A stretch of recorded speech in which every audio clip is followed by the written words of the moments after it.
कि क्या-क्या चीज़ें हैं जिसकी वजह से हमारे दाँत खराब होते हैं? यानी हम समझते हैं सिर्फ़ पान गुटखा खा लिया, स्मोकिंग यही वजूहात हैं या उसके अलावा भी कुछ ऐसे सिम्पटम्स हो जाते हैं या ऐसे इस्तेमाल है खुराक का जिसकी वजह से दाँत बहुत मुतासिर होते हैं?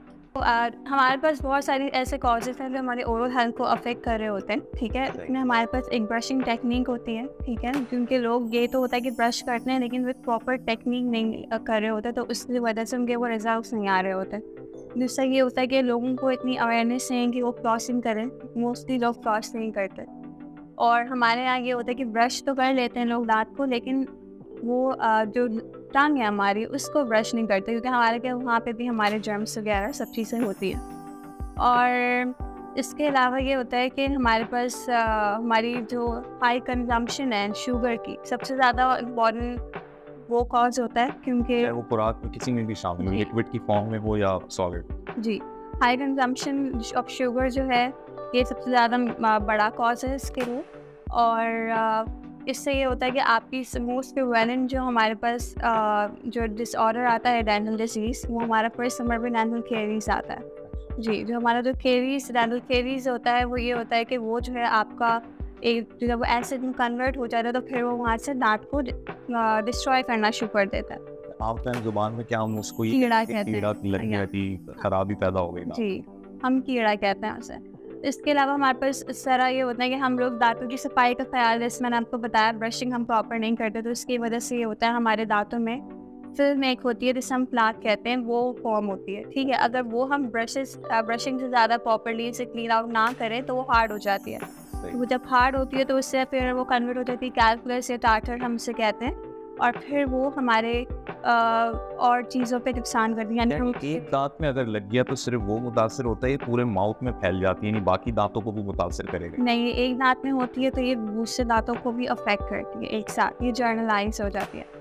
तो हमारे पास ये होता है कि जैसे हमारे गम डिजीज़ फिर एकदम से आ जाते हैं, जो ये सब चीज़ें लाइक अगर आप प्रॉपर क्लीनिंग ना करें तो गम डिजीज़ में आ जाती हैं चीज़ें। और गम डिजीज़ हमारी फर्दर डिवाइड होती हैं, जैसे जिंजिवाइटिस है, पेरियोडोंटाइटिस। अब जिंजिवाइटिस में ये होता है कि हमारी mild form of gum disease होता है, ये रिवर्सिबल कंडीशन होती है। लाइक जब हमारे पास पेशेंट्स आते हैं मुझसे कि हमारे दांतों से ब्लीडिंग हो रही है, तो ब्लीडिंग का सबसे मेन कॉज ये होता है कि आप अपने दांतों की प्रॉपर क्लीनिंग नहीं कर रहे। जब हमारा जो फूड इन्फेक्शन होती है दांतों के दरमियान या दांतों पे जब फंस जाता है, तो हम प्रॉपर क्लीन आउट नहीं करते, प्रॉपर क्लीन नहीं कर रहे होते चीज़ों को, तो हमारे वो गम्स को अफेक्ट करता है। और फिर अगर जिंजिवाइटिस में आता है, सूज जाते हैं आपके गम्स, ब्लीडिंग स्टार्ट हो जाती है, इवन आप खाते हैं तो आपकी ब्लीडिंग स्टार्ट हो जाती है, लेकिन ये रिवर्सिबल कंडीशन। तो जब हमने देखा था कराची में हीट स्ट्रोक ने बेशुमार लोगों की जानें ली और वक्तन फ़वक्तन जब भी समर का एक सीज़न आता है तो उसमें ये ख़तरा बढ़ जाता है। क्या पोजीशन है इस साल समर के अंदर, पहले तो आप ये बताएँ? सबसे पहले हीट स्ट्रोक में अगर हम देखें तो बेसिकली जिस हॉस्पिटल से मेरा ताल्लुक़ है, उस हॉस्पिटल में हमारे पास सबसे ज़्यादा केसेस हीट स्ट्रोक के आजकल आ रहे हैं। गुज़िश्ता चंद हफ्तों से लेकर आपने देखा कि हीट की कंडीशन किस तरीके से है कराची के अंदर। तो रेगुलर बेसिस पर अगर मैं आपको बताता चलूँ कि 20 से 22-25 पेशेंट्स तक हमारे पास आते हैं इमरजेंसी में डेली की बात कर रहा हूँ मैं कराची शहर के अंदर।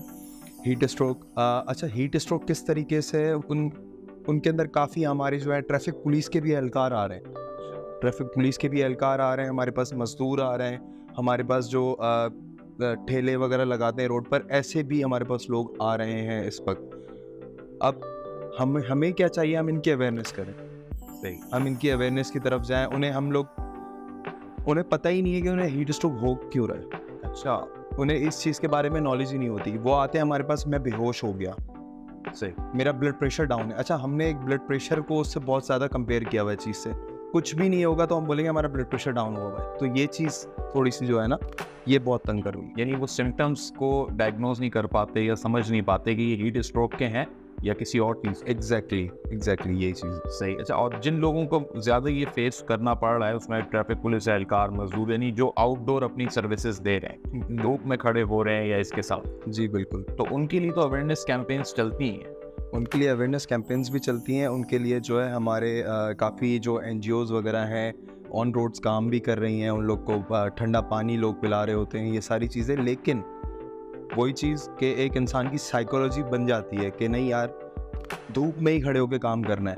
आप साइड पे भी, छाँव भी, आप अपने ऊपर खुद शेड कर सकते हैं, आप कैप वेयर कर सकते हैं, आप कुछ और चीज़ वेयर कर सकते हैं सर पे, ताकि आप उस धूप से बच सकें, कुछ शेड यूज़ कर लें। नहीं, हमारे लोगों को है, अगर जब तक पसीना नहीं निकलेगा ना, तब तक हमारे पैसा हलाल नहीं हो रहा। तो एक ये चीज़ है जो बहुत ज़्यादा उनको इस तरफ लेकर जाती है। तो पहले ज़रा इसे डिफाइन करें पेशेंट्स के लिए, व्यूअर्स के लिए, यूज़र्स के लिए, क्या है एक्चुअली ये एजुकेशनल हेल्थ ग्रूमिंग?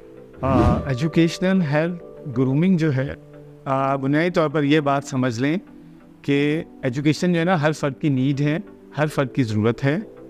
और जब तक हम एजुकेशन हासिल करते रहते हैं तो हमारी ये नेचुरल नीड जो है ना, ये फुलफ़िल होती रहती है, ये नीड पूरी होती रहती है और हम एक अच्छी ज़िंदगी गुजार रहे होते हैं ना। तो बुनियादी तौर पर ये बात समझ लें, पूरे पाकिस्तान के लोग ये बात जान लें कि पढ़ना हर फ़र्द की ज़रूरत है, फ़ितरी ज़रूरत है। अल्लाह ताला ने ये हमारे अंदर फ़ितरी तौर पर वदियत की है, हमारे अंदर रखी है। और बुनियादी तौर पर मैं इसका एहसास जगाना चाहता हूँ कौम के अंदर। हमारी कौम को इस बात पर अच्छी तरह से गौर कर लेना चाहिए, समझ लेना चाहिए और इसको समझ लेना चाहिए कि तालीम हर एक की ज़रूरत है। तालीम के बग़ैर तो इंसान इंसान ही नहीं है। और अशरफुल मखलूक़ात हम इसी बुनियाद पर हैं कि अल्लाह ने इल्म की बुनियाद पर हमें फ़जीलत और बढ़तरी दी। तो पहली बात तो उमर भाई ये। दूसरी बात ये है कि इस वक्त जो है पाकिस्तान में हमारे तलबा और तालबात जो है ना, उनकी तालीम में अदम दिलचस्पी है।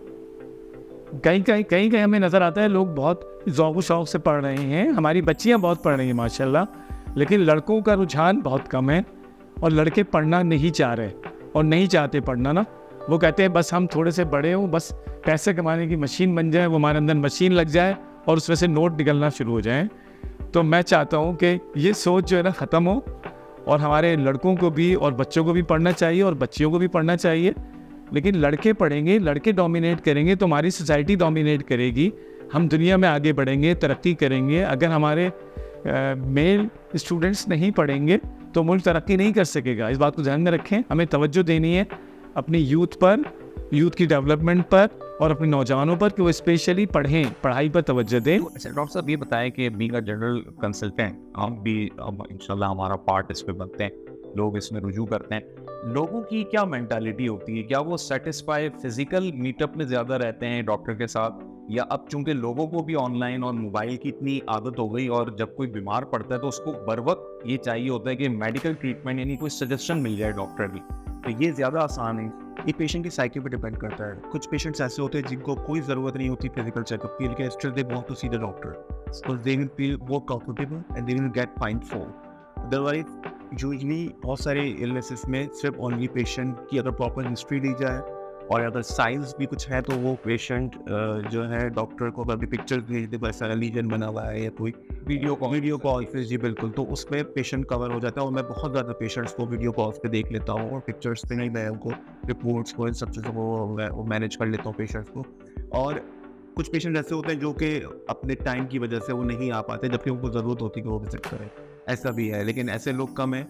वैसे ज़्यादातर जो मैंने देखे डॉक्टर्स को वो चाहते हैं कि हम विजिट कर लें, जबकि मैं ये समझता हूँ कि अक्सर उनको ज़रूरत नहीं होती। They can save their fuel, they can save their visit, they can save their time and the time of the people spirit with them. अगर मैं एक माँ जो है अपने बेटे को बोले मुझे डॉक्टर को दिखाने चलो, जबकि वो डॉक्टर फ़ोन पे ही अगर उसको बता रहा है तो वो ज़रूरत नहीं है, देख के भी वही काम करना है। जी बिल्कुल। और कम्युनिकेशन होना चाहिए, कम्युनिकेशन होनी चाहिए और ज़रूरत होगी तो वो खुद बुलाएगा कि भाई आपको तो अब दिखाना पड़ेगा।